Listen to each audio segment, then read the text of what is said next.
Good evening, everybody. We thank God for you tonight.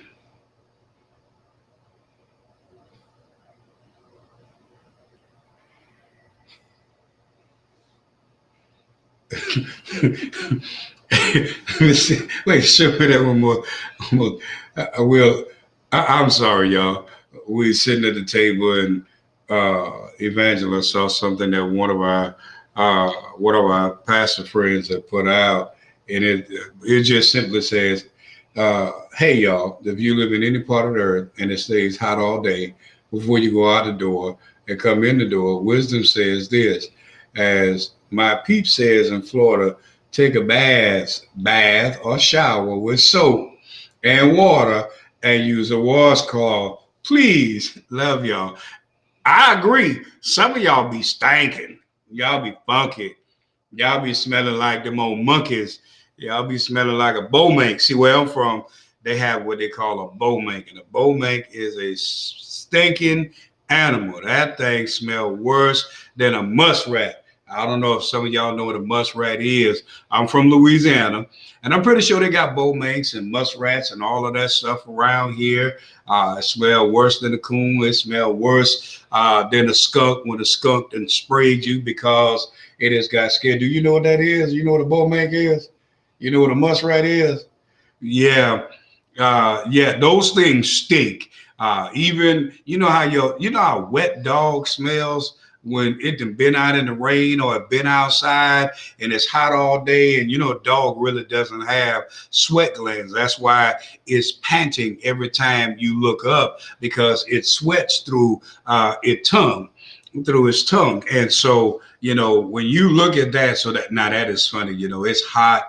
And when you open the door, you can feel that it's one of those 3-digit days that, the temperature is 91, 95, but the heat index is 103, 104, 105, 108, or the temperature is literally 100 degrees, but it is 5 degrees above that, which is the heat index. So, welcome tonight. So that is good to say. Let's be free. Let's be free of the funky smell. Let's be free of the stinking butts. Let's be free of the stinking armpits. Let's be free of the friends that say, "Let's go to." You ain't in Africa. You can take a bath. You're not in India where, the strongest smell means, you the best male or whatever. I'm sorry, we're not back in those days. They make Dove. They make olive oil soap. We bought this new olive oil body wash, and I tell you, it works good. It smells good. My wife thought I had on a new cologne the other night after I got out of the shower. I'm like, no, what if I put on cologne for to go to bed? I used to, because my grandmother said you never know who you're gonna meet in your sleep, and we used to ask her often what she meant. You might meet the mortician, you might meet the ambulance worker, you might meet a police officer, and she was just simply saying anything can happen in your sleep. And she said, always make sure you got on clean underwear, got on your good underwear, make sure your hair is combed before you go to sleep at night, because anything can happen while you're sleeping. So yeah, make sure they still make Irish Spring, they still make the cheap brand. They got Suave, ain't that right? Talk to me, Evangelist. I mean, that just sparked the whole conversation. Be free of the smell. You ain't got to walk around. You can go buy the cheap, the Coast. They still make Coast soap. You remember that soap there? They make Coast. You can go buy the cheap brand. They got no name brand soap now that you can take a bath. You ain't got to wait for the lard and the lye soap and all of that. So, you can be free of the dirt. You can be free of itching, walking around because you're itching so bad. Evangelist, you the one showing me the post. You the one with live. You were like, wait, we going live. Don't no, we ain't. No, you can show me that, because that got a lot. Because we got a lot of people. I feel, especially women's don't like to take baths no more. What's up with that? Oh, you ain't gonna get in on that one now? You just told me, I can't. I plead the fifth on part of this conversation, but you shared something with me, and it was just strange. You stop at gas stations, and the women's bathroom be just nasty. But anyway, we are grateful for another Tuesday night to be able to come to you. You really gonna sit there and not talk tonight? You really gonna sit there? I understand your knee all swole, you got 12,000 steps in and what have you, but they ain't got nothing to do with your mouth, like my mama would say. Your feet ain't tied to your mouth. You the one that said the Lord said to start this back up, and we done had weeks that went by where you want to sit at the table and not say nothing at all and leave everything to me. And there are times that I don't want to talk either. But when we're talking about being free, it's free at a place to where it is. So let's talk about your job. Then you're free to talk about your job. You're free to talk about what's going on in your job. You're free. So now you really don't want to talk now as well. So we at the table. So let's get it on, man. Ding, ding, like Rocky and what his name, Christian, and Apollo said, Rocky, you owe me one when this fight is over. You owe me one, so now, Apollo, yeah, man, Apollo, I really like you, Apollo, I really love you, man. Okay, Rocky, we're in the ring. We got to ring the bell. Well, ding, ding. Oh, so you really ain't gonna get with it tonight? Oh, no, she ain't laughing. She chuckling. That's what my grandmother would call it. That's called a chuckle. As I hold my head down, I really don't want to say nothing. When we get off the air, I'm going to tell you what's really on my mind. We got to really see, that's when you're free, because you can just be at a place and just enjoy yourself. Mm-hmm. I can enjoy myself no matter what has happened, no matter what is going on, no matter what is taking place, no matter what the issue is. If we're not going to do it, we just ain't going to do it. But if we're going to do it, then I'm going to be real about what I'm doing. That's just how it should be. So when we look at it, and I'll bring up another definition tonight, we'll bring up the word entrapment, being at a place to where you don't want somebody to put you in a position where somebody trap you into something. My grandfather was a trapper, and there were often times when they would get ready for their prey the night before or the day before, or during the day they would set their traps up, whether they would go out, and they had these little foot traps that they would put out, and they had to open them up. They had to set them in places where the animals could not see them. Had little small sticks, and they would stick it in the ground, and had a little chain on one end, and it would open up, and there were little clamps, and they had a little binder in the middle, and if the animal didn't see it, they would step on it, and it would clamp, and it would catch the animal's foot. And a lot of times it would break the animal's foot, or it would clamp on it real hard, and it would keep them from going. And, there are things that were called bad traps, and the bad traps sometimes was just rounded metal. Sometimes it had what would be considered to be teeth on it. But these traps, they set them up everywhere because they trap for fur. My grandfather had a fur shed on the property, and my mother and them, they learned how to slice the animals around their ankles, or what will be considered around the foot, slice up just a little bit to pull the fur off and pull it down by the head, and then they will pop the fur out, and they will put it on the fur board inside out to dry the fur out, to sell the fur. And they would catch coon, and they would catch nutria, they would catch mink, and certain fur at one point in time back in the late 60s, early 70s, early 80s, went for a nickel of fur, 25 cents of fur, sold all the way overseas and what have you, and depending on what it was. If they caught what they call a bow coon, which was a large coon that had a red tail, they called that a bow coon because he was a larger coon. He was a big coon. And when they caught that, that coon fur, sold for about 50 cents of fur. They caught a mink, or they caught a bow mink, depending on what it was they, sold for larger money. And I remember one time my mother saw a mink running across the road, and we was on Savannah Road, and my mama dang near ran off the road to try to kill this mink, because she knew that if she killed it and that she was able to get that mink and bring it back to the first shed, that mink cost them 50 cents, because people were doing that. They trapped rabbits because they sold these furs overseas, and they were still doing this for quite some time in the late 80s, until you had animal rights people started being activists, and they stopped. Hey, cuz, how you doing? And they had issues with people that were killing animals and selling the fur, fox furs, and all of these other things. People wore fur coats back in the day. You remember that? They wore the stoles, and they had these things around their necks and what have you. So you got to think about it. They trapped. So anything that was trapped was caught. It was meant to be at a position to where in later it was killed. So there are a lot of things that bring us in positions where we die, where we can die, where we are now entangled or in entanglement. That's another word we're going to define tonight as well. So when we look at the word entrapment, it said the state of being caught in or as in a trap.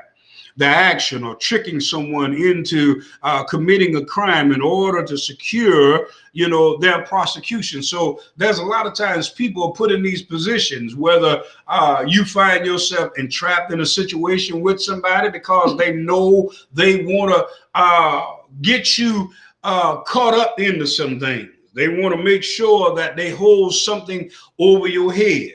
And we are not free from things. People get you caught up, CIs, police use CIs, confidential informers a lot of times, and they'll continue to use these people because they had small crimes that they had committed, and they'll put them back on the street in order to catch other folk that are doing serious things, and they'll hold stuff over their head, and they're never free because they're constantly using them, or they hadn't really put them in jail for what they caught them doing. And what happened is that they hold that simple crime that they caught them in. And because they hadn't put them in jail because they caught them with a misdemeanor, or they caught them with something that could have put them in jail for some serious time. So now they got them on a payroll without being on a payroll. So now they are now holding a charge over their head. So they are entrapped in a situation that they can't get out of. And a lot of times these police officers, not all of them are always doing the right thing by what they're doing. Some of them use these people and they wind up either getting hurt, getting killed, or getting further into trouble worse than what they already are. And the police officer wind up getting off scot-free. So now you're entrapped in a situation that you can't get out of. So you got to think about it. The Bible tells us, Paul tells us, and I often use Galatians chapter 5 because in chapter 4, he deals with the fact of who have bewitched you. He deals with the law. He breaks it down. He talks about how the law have now been fulfilled in parts of the law that people try to hold over people's head to try to keep them in life situations or lifestyles, or keep them in bondage, or keep them bound, or keep them carrying on with principles that have nothing to do with being free or freedom or living the way Christ would have us to live. Have them still continuing with rituals and being dominated, or finding themselves being in situations where they can no longer live the way God said live, because now you feel like somebody always got something over your head. Y'all ever been like that? Right. Seems like you always doing somebody a favor, and when you don't fulfill the favor that they asked you to do, it seems like there's always something else that's coming up because you thought you had got out of it, but you still in it. Women find themselves in that all the time because you done made a promise that you gonna do this, and you need this because of that, and now you done got this, and now you find yourself always stuck doing something for somebody, whether male or female, and you don't realize somebody watching you because you don't want to take authority and just now say, you can say whatever you want. You can tell whatever you want to tell. I tell it myself. My grandmother always told me, my great grandmother always told me, Mary Rapp always said, it's better that you tell on you than somebody else tell on you. I tell on myself, I'll let you tell on me. My daddy said, you don't need to take nobody with you when you get ready to go commit a crime, because you don't need nobody telling on you. So if you go and rob a bank, you need to go rob the bank by yourself. Now, let me make this clear to y'all tonight. I ain't telling nobody to go rob no bank. I ain't telling nobody to go steal nothing from nowhere. But if you go and do wrong, you go do wrong by yourself, is what they were saying. So, at the end of the day, when you look at the word entrapment, when you look at all of these things, you want to make sure that nobody has the ability to find you. You got to look at where you're going. When you're going through training teaches you to be aware. Paul, or rather Peter said, be sober, be vigilant. Your adversary, the devil, is as a roaring lion, seeking whom he may devour. Are you vigilant? Are your eyes open? Or are your mental eyes, your spiritual eyes, or are your natural eyes open? Are you discerning the situations that you're in? Have you recognized that people are trying to mount up? They're trying to get insurmountable evidence, or they're trying to put you in positions to where they can put you at a place to where they make the conditions conducive to where you become easily seduced, enticed, where you can find yourself now becoming desirable, you desiring, you become hungry, you start lusting, because they recognize, they know, they did their homework, they did their research. You know, people do research on you, know that, right? They want to find out information about you. They want to know your background. They want to know where you came from, what you did, why you did it, when you did it, who you did it with, who your people is, why you connected to this one here, why you always hanging out with them, who your associates, and why you associated with them. So they find reasons to get you entrapped. But first, they got to get you entangled in stuff. So when you look at entrapment, being trapped in something, it's the action or the process or the condition of being, or the action of luring. So they got to lure you in. They got to know what it is that you like. They got to know what your tastes are. They got to know what your desires is. They got to know what, first of all, they cunning and they crafty. That's what the boy is, right? That's what Lucifer is, right? So when you look at being free and you look at the fact of knowing that you're free, you got to recognize what your hungers are. Do you know what your real hungers are? Do you know what it was that you enjoyed? Do you know why you enjoyed it? Let's go to Hebrews chapter 12, and you can look at the fact that, Paul told the Hebrew people, wherefore seeing we're compassed about with such great cloud of witness, everybody watching, right? Yeah. Stephen Wonder said, I got a feeling somebody's watching me, right? Yeah. We all get paranoid every now and then, don't we? Yes. We all feel like somebody got an eye on me, right? Yeah. Right about now, every TV that you got in your home, because everything is going to digital everything, and because they're trying to put AI in everything, if you ain't careful, they turn your television on, don't they? Yeah. If you ain't careful, they turn your computer on, don't they? If you don't pay attention to your phone, you just said to me earlier today, why my phone look like it's doing what your phone did the other day? It looked like somebody just took a picture of me and my camera ain't even on, right? It looks like your phone is snapping pictures because everything is computer generated. And when you look at it, you got 50 million satellites in space. And every time you look up from off the coast of Florida here, they're always sending satellites in space. Everything is watching everything, right? And what they've been saying for years, they've been doing it through the telephone lines. Now they can do it now through their computer lines, through fiber optics. They do it now through our internets, right? So when you look at it, they can now draw you in just by getting your attention through your mind. So all I got to do is advertise, right? Y'all talk to me. So how can you really be free when all I got to do is advertise? It took you a long time to get free because you love shopping, didn't you? And Dave Chappelle, in one of his acts, he said, women be shopping. That's what he said, right? So when you look at it, because you allowed yourself to get caught up because you love shoes. Shoes almost got you to a place to where you couldn't have a bank account.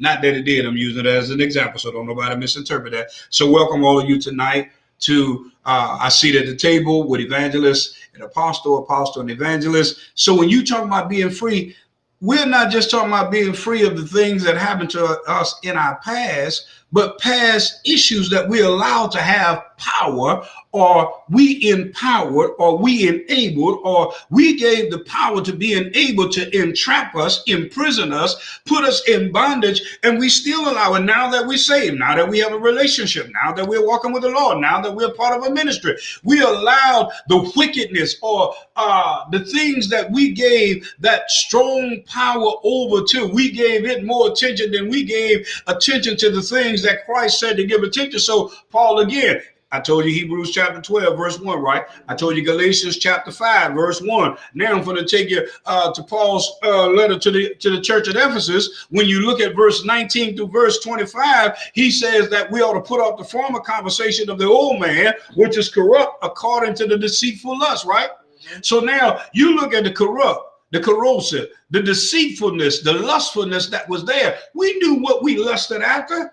I took you to verse 1 of chapter 12 of Paul's letter to the Hebrew people, because this great cloud of witness that is there is watching both good, both bad, both right, both wrong, both in heaven, both in earth, both beneath the earth, both spiritual, both demonic, is watching everything that we're doing. Yeah. While we were saved, unsaved, and everything that we're doing, both the things that we came out of and how long we going to allow ourselves, now that we out, what we going to fill with. What we going to allow to really now fill the place of the thing now that have been removed, and what we've been delivered from, what we have replaced it with, what we have put in that place to make sure that we don't allow it to now have an opportunity. The house been cleaned and swept, right? That demon now has been moved, right? Or that opposition that was causing us, that was opposing us and causing us to stumble all the time, is no longer there. What have we now put in place that we're free from this thing? Am I making any sense? Mm-hmm. So because of that, here now, those things that we have allowed ourselves to change from, because that mannerism, that behavior, that thought process, that mentality, that old way of managing things, how we conducted, the way we conducted business, who we conducted business with, where we conducted business at, how we conducted business, the style of business that we conducted. We no longer allow ourselves to gravitate to that. And when we see those styles of business trying to come in, we reject it. And in the rejection of it, we have the power and authority, because we have what's working in us. We have the Word of God, we have the Spirit of the Lord, and now we have new principles whereby we work with. Is that making any sense? Amen. We changed how we do it. We have now governed ourselves in a different way, because we're free of how we allowed these things from our past. We've changed the workers that we work with. We've changed the people that we work around. We didn't just change the address. We didn't just change the zip code. We didn't just change the block. We didn't just change the business. We changed everything about our operating principles. And because our operating principles are different, now it caused our business now to double. And in this doubling, we've now made different types of investments. Our investments are now different. So now our money and how we get it now may take a little bit longer. We don't have to now strong arm anybody. Am I making any sense? We don't have to entrap nobody. People now can be much freer. They can be much more comfortable. They can be at a place of ease and at peace. They don't have to worry about whether or not they're going to be done any harm. Right. Y'all better talk to me. I'm listening at how God is reconstructing being free tonight, because this may be for somebody different. I don't have to now go to the closet, and I don't have to pick up these little bottles, these little vials. I don't have to pick up the little dolls. I don't have to now pray to God and now shift, because now I have to now figure out how I'm going to spread this dust now to change somebody's image and mind because of what they have been doing to me. Because at the end of the day, I got to make sure that, some things happen to them, but I got to let it do it slow over time. I ain't got to slowly poison him by using certain things. I ain't got to try to get somebody to come to me, to love me, want to be with me, desire me, want to have me, move away from them, and now want me like I want them because they were supposed to really come my way, but I accidentally dropped the dust on the wrong person. Y'all better talk to me. So now, being free, I now know that the weapons of my warfare are not carnal. I don't have to lust after certain things in the manner in which I did. Is that making any sense? Come on. Yeah. So when I go back and I look at all of that, and I go back to what Paul says, who has bewitched you? Amen. Who has fooled you? Who have now put you in position to make you afraid? Who have now entrapped you in all of these things? So now Galatians chapter 5, where he says, stand fast therefore in the liberty wherewith Christ have made you free. So now because Christ have came, and because he says, if you believe in him, you have eternal life, right? Mm-hmm. God loved us so much that he gave. When he gave, right, his only begotten son, when he gave, his son gave his life. When his son gave his life, he set us free. When he set us free, he freed us in our minds, our hearts, our soul, our spirit, but also our bodies, right? He said, whom the son set free is what? So now, if I'm free indeed, that means now I don't have to worry about the entanglements that are all around me anymore. I do have to now make the choice and the decision of whether or not I'm going to continue to stay on the same path while I walk with Christ. Am I making any sense? Yes, yes. Whether I work in government, whether I work for the sheriff's office, whether I work for the police department, whether I work for a certain senator, if there are evil doings that are there, am I still going to participate with it? No. I have a choice to make. I have a decision to make. If I know that wrong for dealings, and I know that I'm living for Christ, now I've said what I had to say, but do I still stay there or not? At some point in time, you have to separate. No, you're right. Both, I should not continue to walk in the counsel of the ungodly. He said, blessed is a man that walketh not in the counsel of the ungodly, right? Nor sitteth in the seat of the scornful. For his delight is in the law of his Lord, and in his law do he meditate day and night. At some point, you got to do what you said. If I don't do that, then I'm still entangled. And I'm going to give you the definition of the word entangled. I'm still entrapped. Am I free? I'm still in prison. Have I really made the decision that I put off the former conversation of the old man, which is corrupt according to the deceitful lust? Have I really put on the new man? What I did, I've shown face and made people think that I'm living different. That's what I did. I told people, have I confessed with my mouth? Yes, I did. Does it say I don't believe in my heart? No, that don't say that. But what I have shown is I have not completely made a full commitment to live the way Christ say live, because I haven't put off the deceitfulness. I haven't put off the lustfulness, because I enjoyed the life that I was living. I enjoyed the things that it brought. I enjoyed the appetite that it fed. I enjoyed the hunger that I had. I enjoyed the desires that I was able to be able to fulfill. And is it making any sense to anybody besides me? Yeah. So now being free, I realized that what's going to happen is that I'm going to start having withdrawals. I'm going to start feeling rejection. Yeah. People are going to start having issues. Oh, yeah. People are going to start wanting to bring up some stuff. Oh, yeah. People are going to want to start coming against me. Yeah. People are going to want to start now cutting off certain things. It is what it is. Those are the things that when I make that choice, that I have to be able to be mentally ready to accept the fact that I ain't going to have some of the same folk. But if you was really my friend, you're going to accept the fact that I've chosen not to continue in that steed, that I chose not to continue to live that way. And we still going to be friends. We're just not doing some of the same things. Some of us are free, but some of us are free falling. Yeah, because see, when you're free falling, you falling, but you never hit the bottom. But when you do hit the bottom, it's very disastrous. So let's look at the word entangled. Yeah. Because all of these things have to do with getting free. Let's get free. So how are we going to get free? Amen. It goes to what Evangelist just said.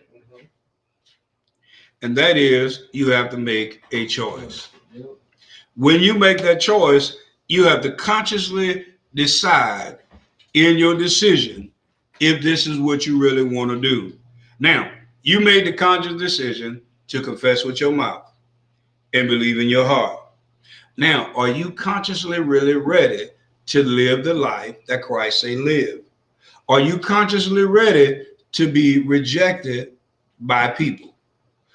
Are you consciously ready to be rejected by the world? And see, when we look at the word world, we're looking at the whole scope instead of looking at the world that we actually have or we classify as the people that we're around. Because that's the world you got to look at first. You got to look at the world of those inside your house, your husband, your wife, your son, your daughter. Because see, when you make that decision, you know, your children no longer going to be able to enjoy the life.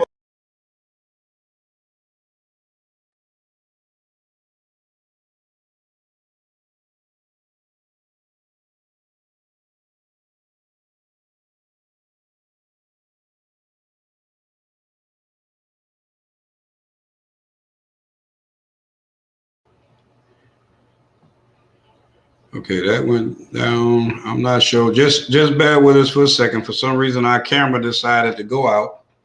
You see it? I'm not sure what happened to my camera. It's still going because it's got the sound.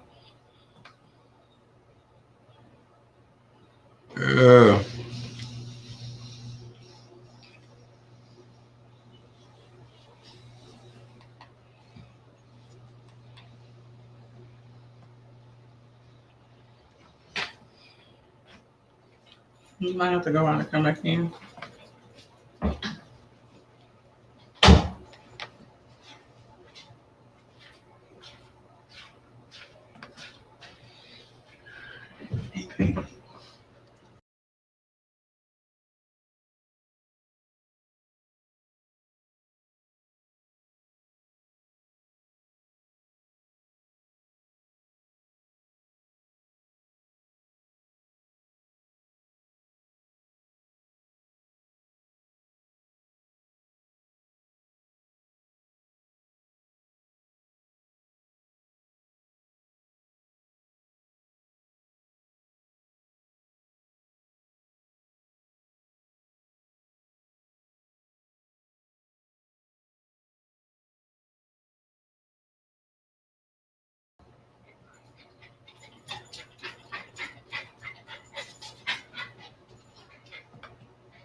Is it connected?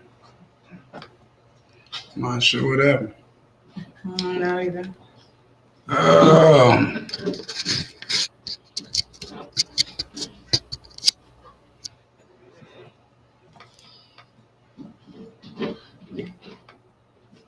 I'm not sure. Our camera just decided to act crazy tonight, y'all.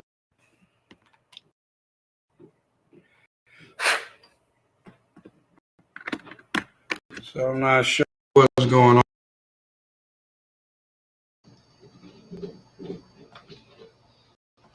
Give us a brief moment and we'll be with you in just a second. We're trying to get the camera to act right. I'm not sure what my camera, there we go. Not sure what my camera was doing. I'm not sure what Evangelist did just now. Evangelist did something. She just, I don't know what she did. But she had us, I can't touch it.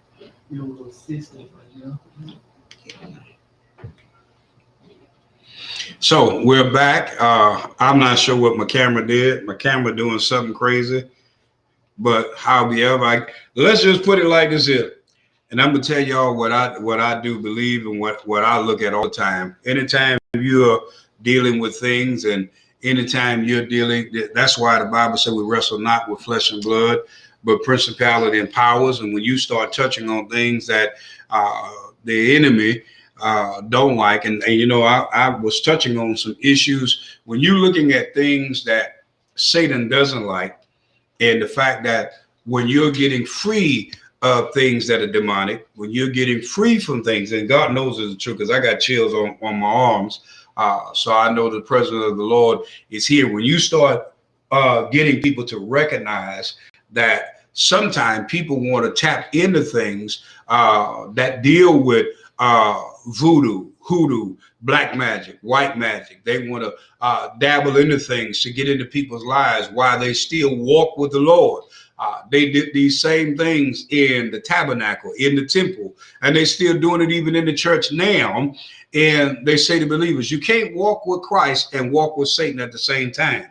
And I'm going back to Galatians chapter 4 because Paul was talking about that as well. So when Paul said that in Galatians chapter 5, when he says, stand fast in the liberty wherewith Christ has made you free, and be not entangled again with the yoke of bondage, you got to make a decision. You got to make a choice, as Evangelist said. Either you going forward or you're not. When he said that to the believers, the Hebrew people in chapter 12 of his letter, when he said, wherefore sin will compass about with such great cloud of witness, he was telling them in chapter 10, chapter 11, in the book of Hebrews, as he broke down the law unto them, reminding them, because they wouldn't accept the letter that had his name on it. They wouldn't accept the letter that said Paul. He reminded them that the law had been nullified. It had been nailed to the cross. So now you got to think about it, that he gave them the written form of saying it's done, it's over. There's no more sacrifices. So many folk want to offer up sacrifices. So many folk want to rattle chains and rattle bones. They want to shake bones and bowls. They want to throw blood and everything. Let me help you understand. Either you walking with Christ completely or you ain't walking with him at all. Either you living the way the word of God say or you're not. So when he said to the church at Colossae in chapter 3 that you got to get rid of the rudiments of this world, in the rudiments of this world, you got to think about it. Some folks still feel, let me go on and play with the things that I played with before. Let me dabble in the things that are witchcraft as I did before. So we don't want to deal with that. We don't want to deal with the fact that we want to live in things where we now make folk our gods, just as they're still doing in the land in which we live now. So do we really want to be free? Do we just want to be free of the things that have now caused us to be in the place that we are? We still want to be silent. We still want to keep things private, because in our families, whether we're black, white, Asian, Hispanic, whether we are Latino, whether we are Pacific Islanders, whether we are Native American, because of things that have happened within our family, because loved ones have done some things they shouldn't have done, and now we woke up because in our churches, because leaders or leadership have done some things to people inside the church. We don't want to speak up because we don't want to deal with it, because the government said this, the government said that, the church says this, the church says that. We'd have paid folk off. No, it's time for us to be free. I'm sorry. Either we gonna live that way or we not gonna live that way. But then we still have law enforcement that are doing the same things. And all of these things are now coming out as well. Am I making any sense? So all of a sudden, the camera goes black, but yet evangelists say we were still live. We were live for a reason and for a purpose, because the voice still need to be heard. Whether you see the face, what was important was what was being said concerning Christ.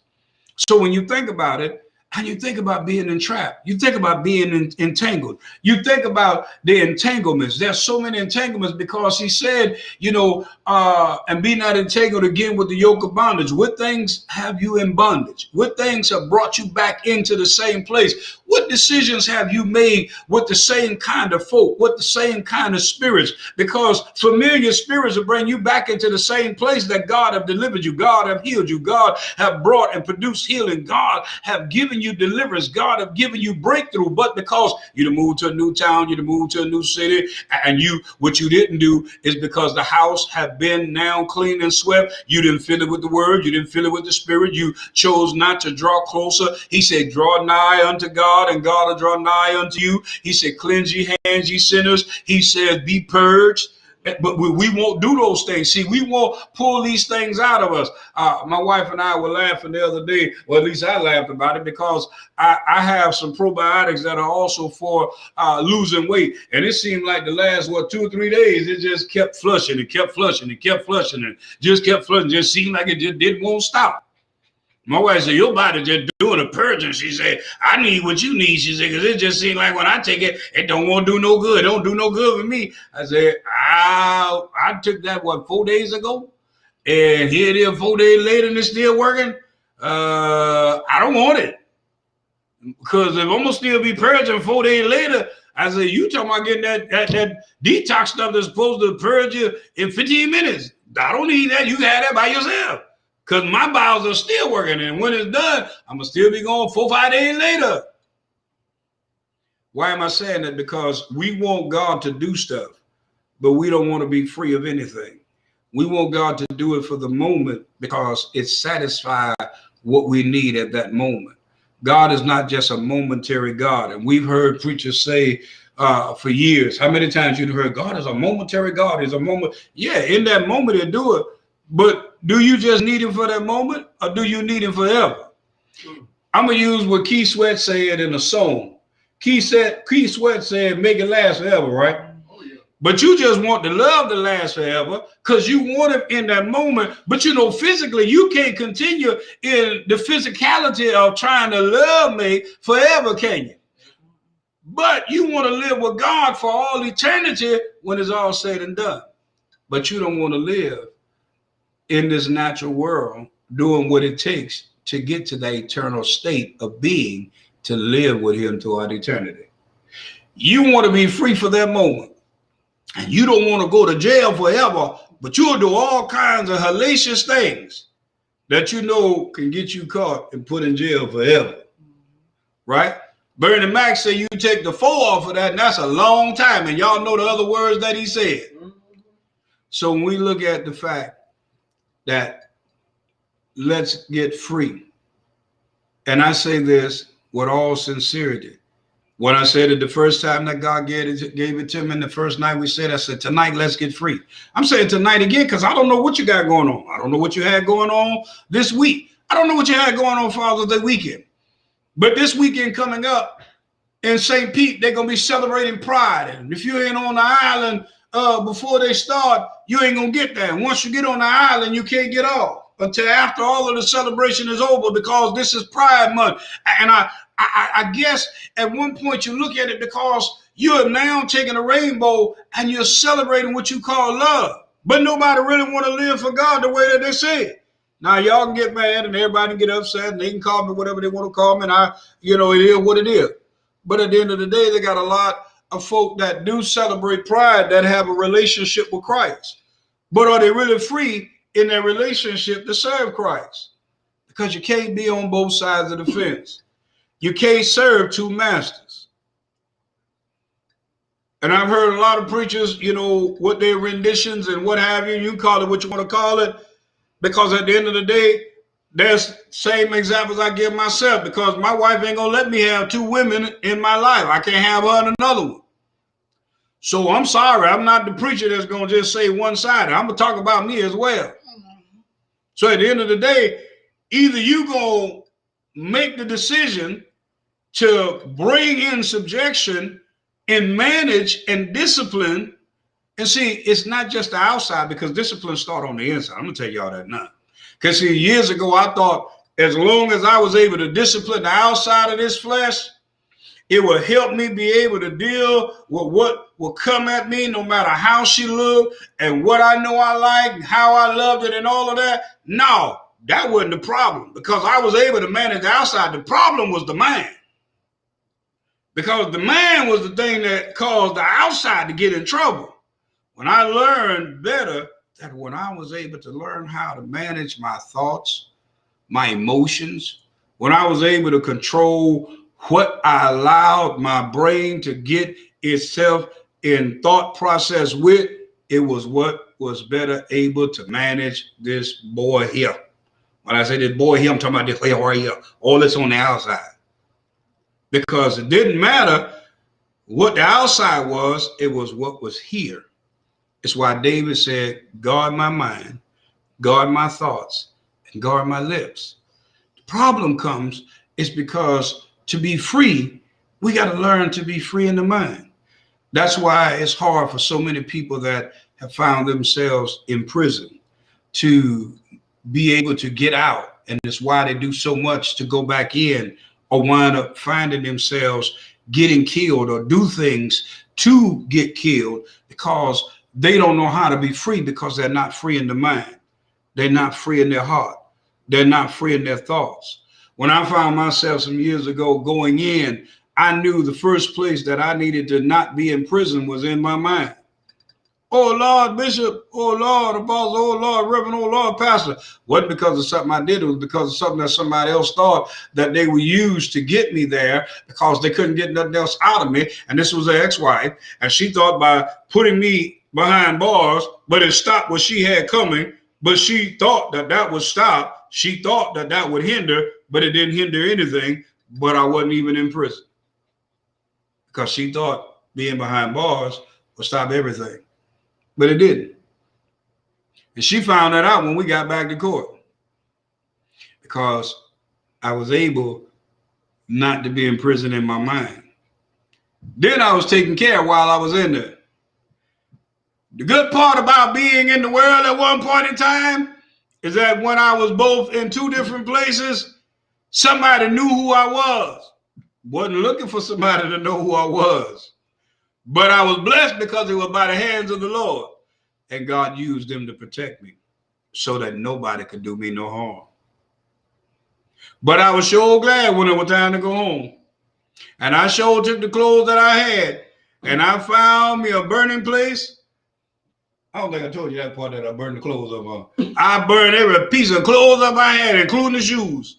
And had my mama give me some more clothes that were time to go back to where I live. Because it was done. It was over. But while I was there, I was about God's business because I wasn't in prison here.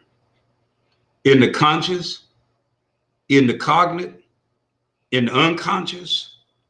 But God also delivered people while I was there, changed their jail time, changed their prison sentence, even caused people that were supposed to be in prison to get out of prison.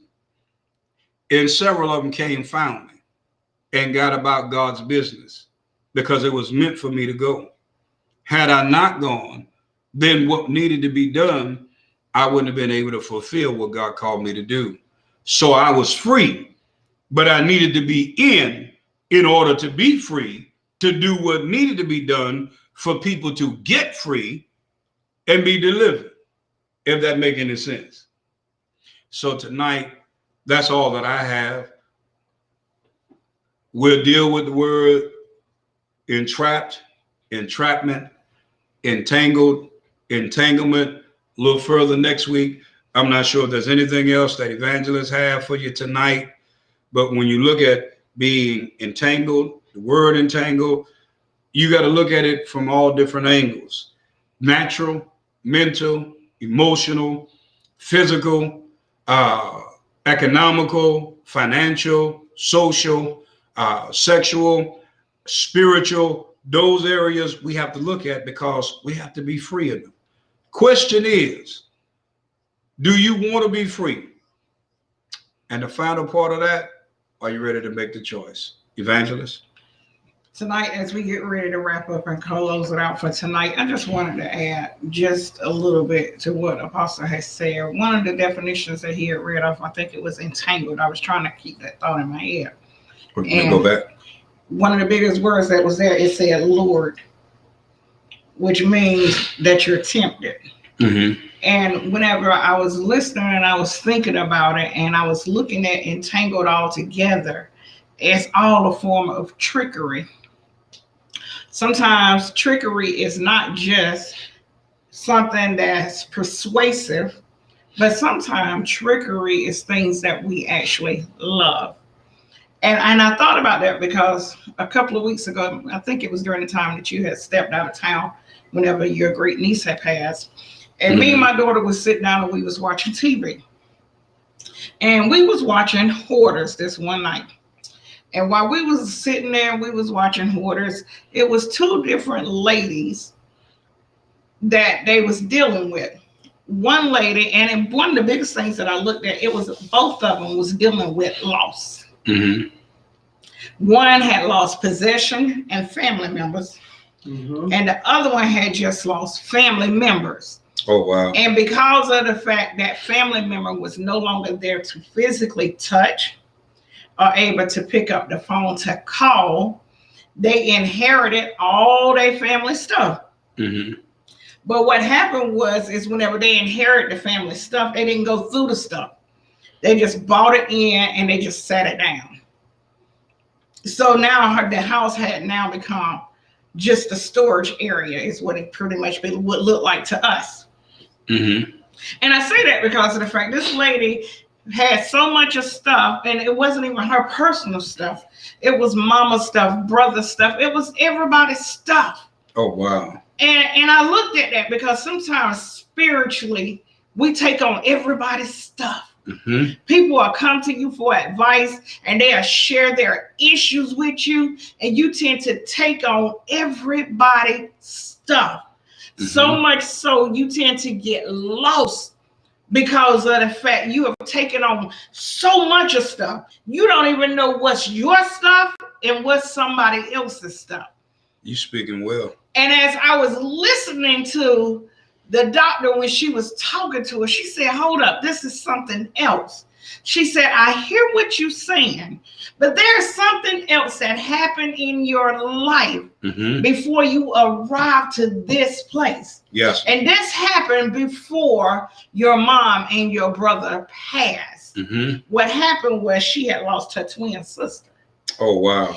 And when she had stopped her life to help her mom take care of her twin sister's children, she had their stuff, her kids' stuff, everything started becoming sentimental because of the fact nobody was guaranteed to stay. Right. So whenever they went through it and they looked at it, and the lady had to get her to open up and start talking about it so that they could start taking things out. And that's what I look at whenever we sit down and we're in the body of Christ. We look so strong to everybody because of the fact it's a facade. Because a lot of times what tends to happen is we have taken on so many people different things, is that we're like her. Whenever that doctor showed up at her door and rung her doorbell, she said, you got to come around back because I can't open this door. Wow. That's what tends to happen whenever Jesus is knocking on the door and saying, all right, I'm here to help you empty out this stuff. I'm here to help you get rid of all these things. I'm here to help you get rid of that anger, that hostility. I'm here to help you get rid of that bitterness, that heartache. I'm here to help you get over a lot of things. And a lot of times I look at it because of the time people will look and they'll be like, oh, they always talking about that. But you know what? True deliverance means I got to face these things. That's right. And that's one of the biggest things that I looked at. But then whenever I looked at one lady, the other lady that was opposite, she the one that lost things. Then she started grabbing everybody else's things, like family member things. And I looked at it because of the fact, even though they took the time to try to get this woman house clean, she just would not budge. Wow. She would not budge to help them get anything out of the house until her granddaughter said, I need to feel like I'm home, because her and her grandmother was in one space on the corner of a bed and the rest of the house was packed out.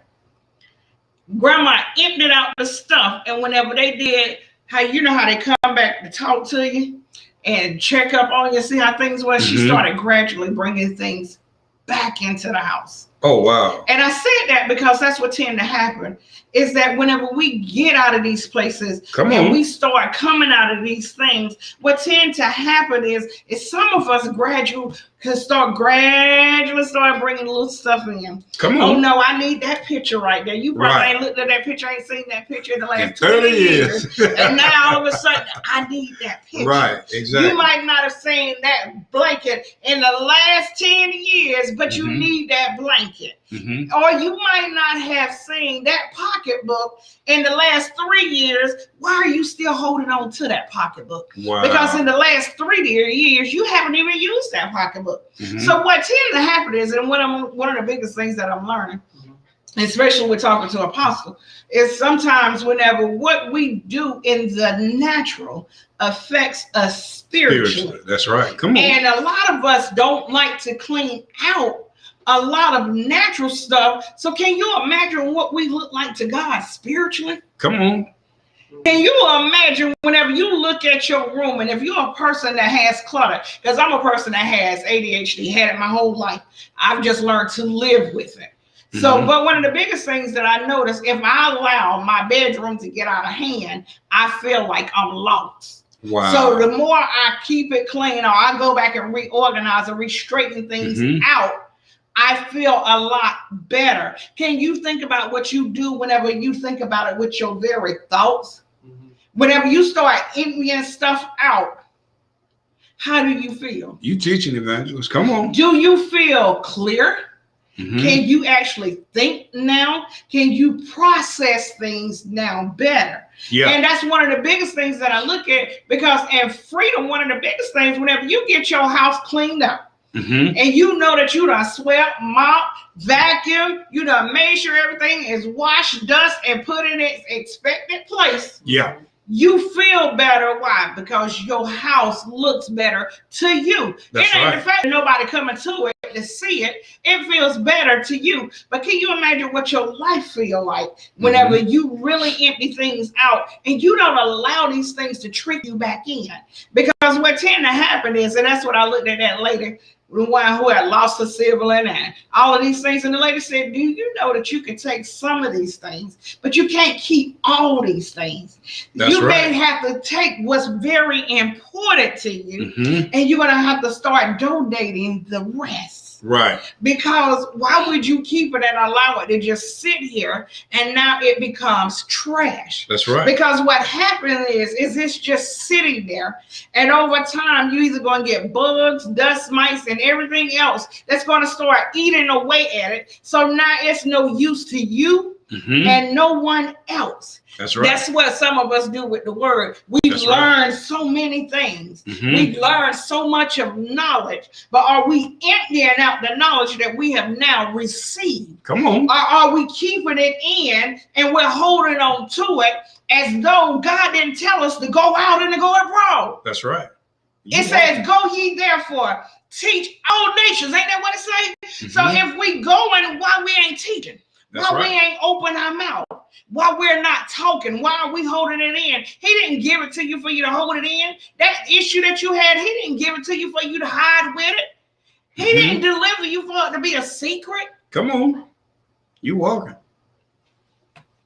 Whenever I look at it and you think about freedom and you think about healing and walking out of things, one of the biggest things I keep in mind, and I never forget it, and I'm going to get ready to be quiet, is that I was at work one day and I was working with a Presbyterian pastor. And me and him was talking.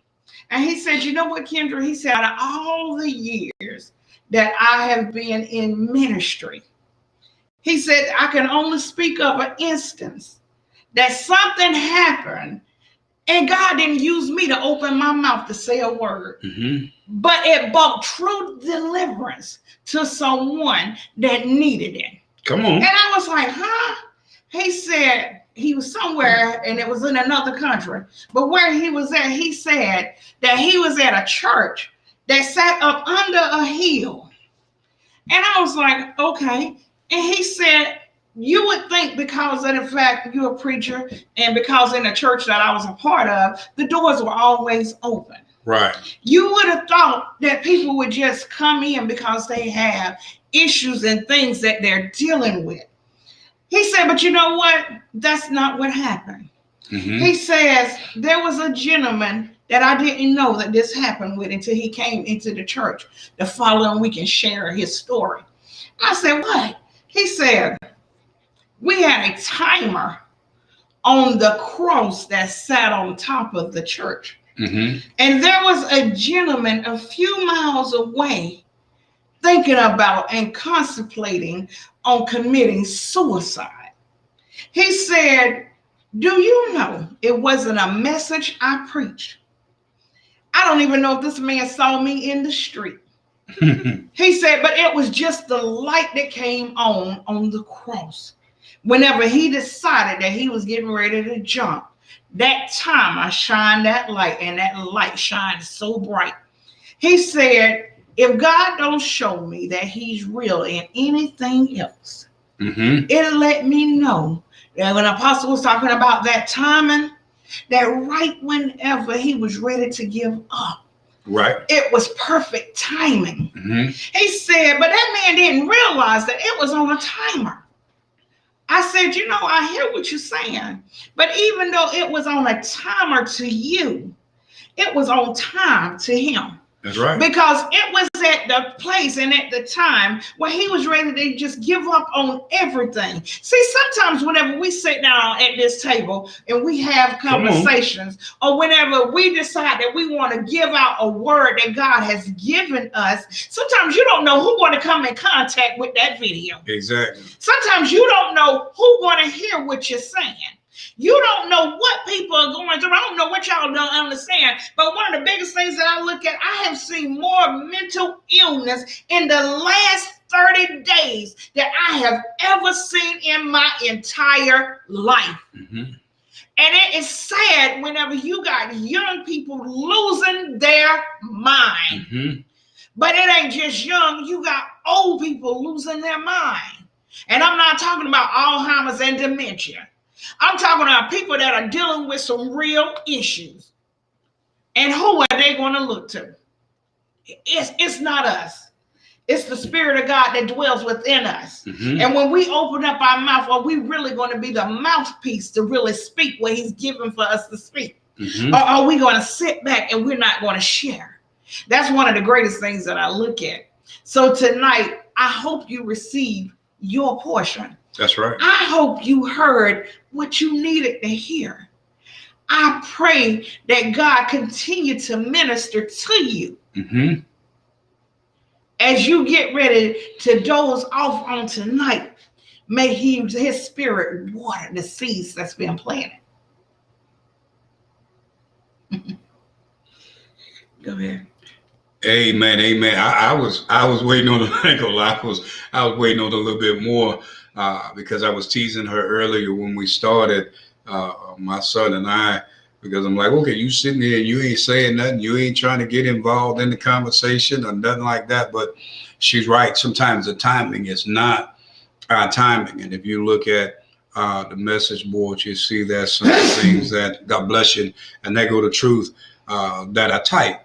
And even where she's at, you oftentimes tell her, you know, you have the type of job that God has you there for a reason.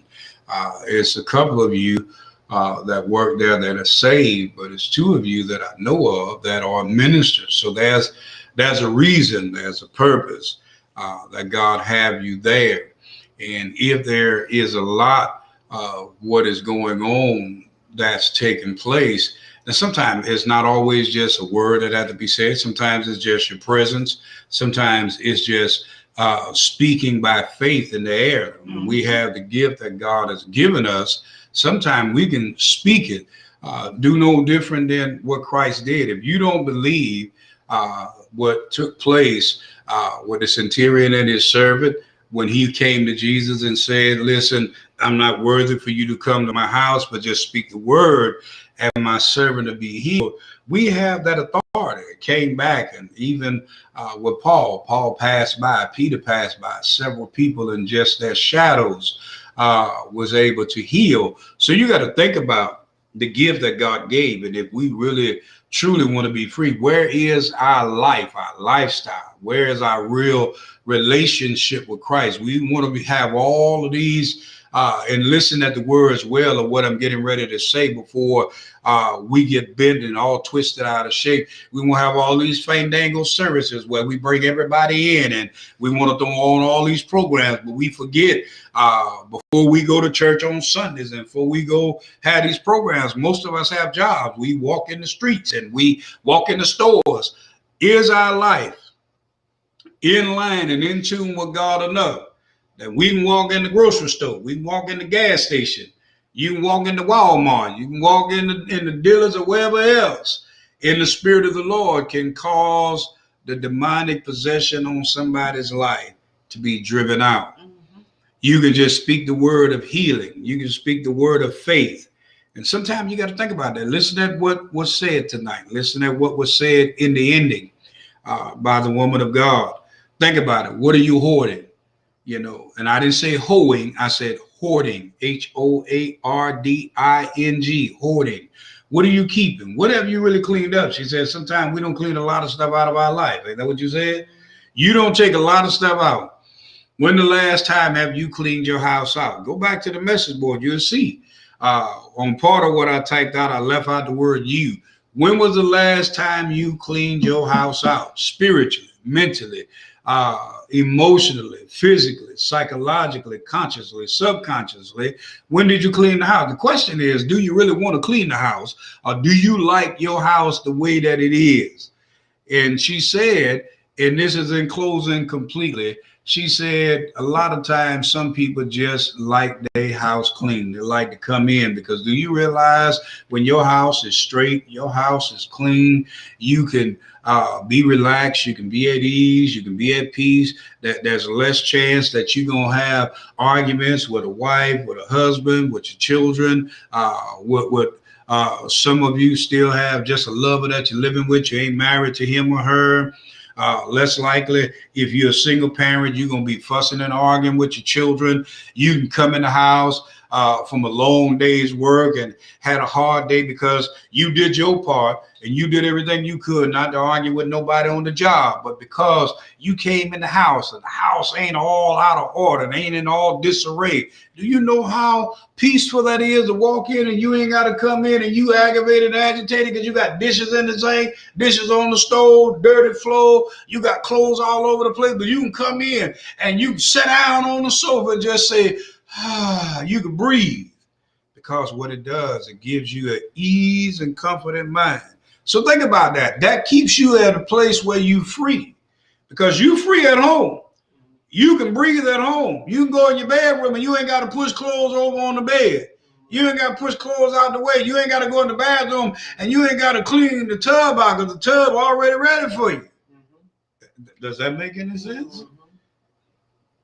I'm telling y'all, those things help. Ask me.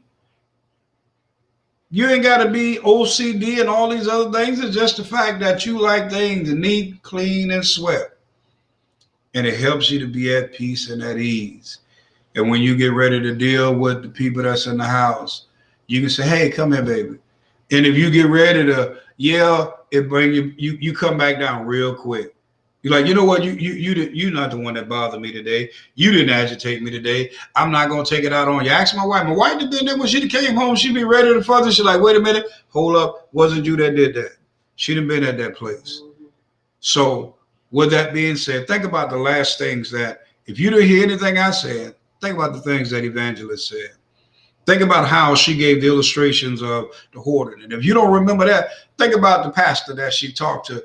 And he looked at the mere fact that his church sat at the bottom of the hill. Man got ready to take his life. And before he got ready to take his life, he asked God for a sign. And right when he got ready to take his life, the light at the church that had a cross on the top of it, the church cross was on the timer. And right when he asked for the sign and he got ready to pull the trigger, the church cross light came on and he gave his life to Christ. Have you ever been in that position? Have you ever found yourself in a place that you asked God for a sign and the sign God gave you, it happened and it changed your whole life, changed your whole world? And then this man came back later, you said, the pastor said, and told him, and it wasn't even a message that he preached, but it was the fact that the cross at the church was on the timer. But he technically preached the message without preaching the message. And it was a message that he had to make sure that the timer on the cross worked so that the cross would come on at the time that it was set to come on every night. And this man just happened to be at the right place at the right time when the cross started. Y'all know how they crack the, you know how to like, and it came on, and the man saw it. So think about it.